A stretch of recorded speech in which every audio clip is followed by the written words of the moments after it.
Last week started out with some action with my gray truck. Since we got the new starter in it, we decided to turn the timing up and see what happened. Here's the results of that.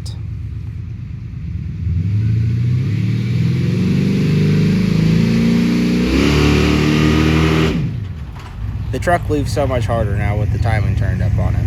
However, we still plan to change this transmission transfer case to 0R4 to deepen my gears. Hopefully this happens early this week, but we're going to find out soon. The original plan for this weekend was to go to Cleves, Ohio. Well, that plan didn't pan out for us. However, we did get some sand tires for the budget build. I had some old wheels, so I sandblasted them and we had them powder coated, and ended up getting them stuck on the truck. This weekend is a race, well, it's a test and tune in Brookville, Indiana. I plan to attend it. And then Saturday, I'd like to go to Bardstown, Kentucky to another race. The bed of my C30 was plumb full of junk, and we had this bed off the truck I just bought that was also ready for scrap. So we went ahead and loaded everything we had up so we could make a trip to the junkyard and get rid of all this stuff so it wasn't sitting around anymore. Didn't make too bad of time getting all this loaded up and ready to hit the scrapyard. I didn't get any video of the crew cab this weekend. However, we got the front doors both swapped and I put a new grill in it. I have to say, it's starting to look pretty sharp. Finally, Friday morning, we were able to have the chance to get my rear end for my super stock welded back together. It turned out awesome. We ended up bringing it to work and having it welded with nickel rod. Cody did it, and he did an amazing job on this. Pictures do not do the weld justice. I think it's going to hold good this time after he was finished.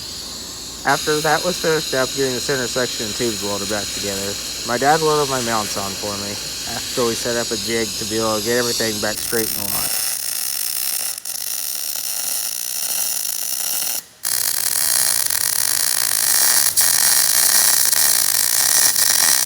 I'm definitely extremely pleased with how it turned out. I think this time we should have no problems with it holding. Alright, so we were able to get my rear end welded up there yesterday, so I'm going to try and get it installed back there today and be down to probably put an anti-roll, and I need to cut the yoke off the drive shaft and weld a new chromoly yoke on that. And the truck should pretty much be ready to roll again. To begin installing the rear end, we put it on the jack and we jacked up to the leaf springs. Now this right here is a floater rear end, so the floater housings, they just spin on there. So without the ladder bars, this whole rear end just flips around in circles if you allow it to. We got the rear end bolted in, put our ladder bars in, and then we went ahead and fully put the suspension up, got them fairly close to the same, put my tires back on, made final adjustments to the bars, and it's back in business for the most part, other than a few minor things to go. The rear end's pretty well mounted back in my truck. Still got to get my anti-roll and fix a few other issues that it broke, like my drive shaft yoke, and I need a new set of caps for the yoke on the pinion, but not too bad of a deal. Hopefully get those in early this week and we can get this truck back ready to roll. Gonna be a few weeks probably before I get it back out, but at least it's ready to go. We can get it out of the garage and get going on a few other projects. Alright, we're getting going on that truck I recently bought. The frame's junk on it in the rear of it, so that's just all getting scrapped, the frame off this truck. Gonna keep anything good and usable. Gonna set this cab over on a short bed we have. I have a bare frame, so we're gonna swap that over. The plan is I got a 496 going together and we're gonna stick down in this. And I think I'm gonna try that 704 in the budget build, and then we'll take the transmission transfer case out of it and we'll put it in this. So we'll see where that gets us and how far we can make it this evening. The plan is I'm going to gut this cab. The wiring's kind of cut up and everything anyway, and for what we're doing, it doesn't really matter. Here's what I mean about the frame being junk.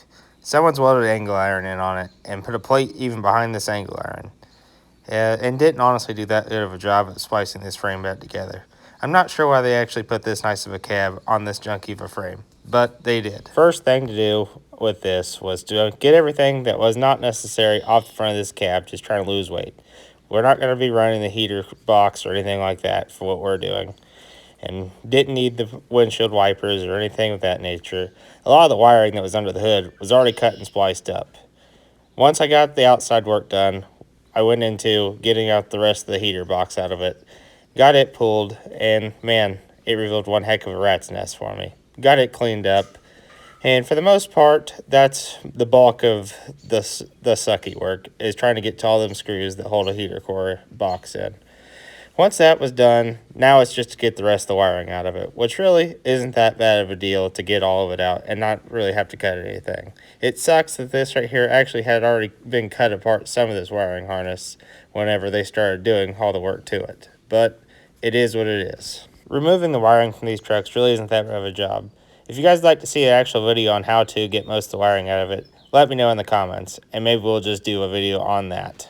Successfully got all the wiring out of this cab without having to cut anything, so that's always a good day. A lot of it was already spliced and cut up, unfortunately, so it'd be really a pain to honestly ever go use that wiring harness again, but in case the chance ever did arise, I didn't want to have to cut it up just in case it ever was needed again. But it's done, so pretty much the cab is ready to come off at this point, and hopefully before long it'll be on its new home.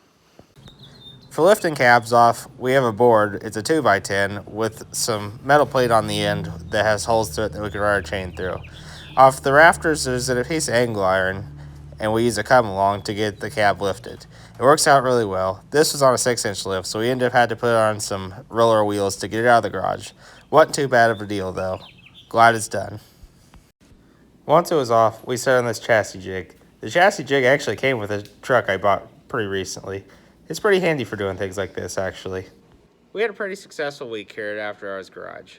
Got quite a bit accomplished, but this coming week's looking just as busy. I need to get this 704 over in the budget build. It should be fairly straightforward, other than the fact the rear drive shaft that was out of that long bed I plan to cut down to make it work in my short bed application here. That shouldn't be too big of a deal to make happen. After that's done, the plan is, as long as it works, we want to go to Brookville, Indiana for a test and tune on Friday night. It's 300 foot there. It's kind of like a sandy dirt mixture. We want to be able to just see what that setter is going to do, as well as see what these little sand tires on it do as well. I'm looking forward to that. And then Saturday night, there's a KY drag race in Bardstown, Kentucky. It's 200 foot hard packed like normal races that we go to. The plan is to bring the budget build to that, as well as I hadn't had the orange truck out in about a year, and I'm thinking about going to Illinois here in a couple of weeks and doing some racing out there, and I probably ought to give it a good shakedown before we make a trip like that. So, looking forward to this weekend. Definitely want to go back racing. It's been a while for sure. Hopefully see some of y'all there at this race, but thank you for watching. Please like, comment, subscribe to the channel if you like the content. I appreciate y'all for watching. Thank you.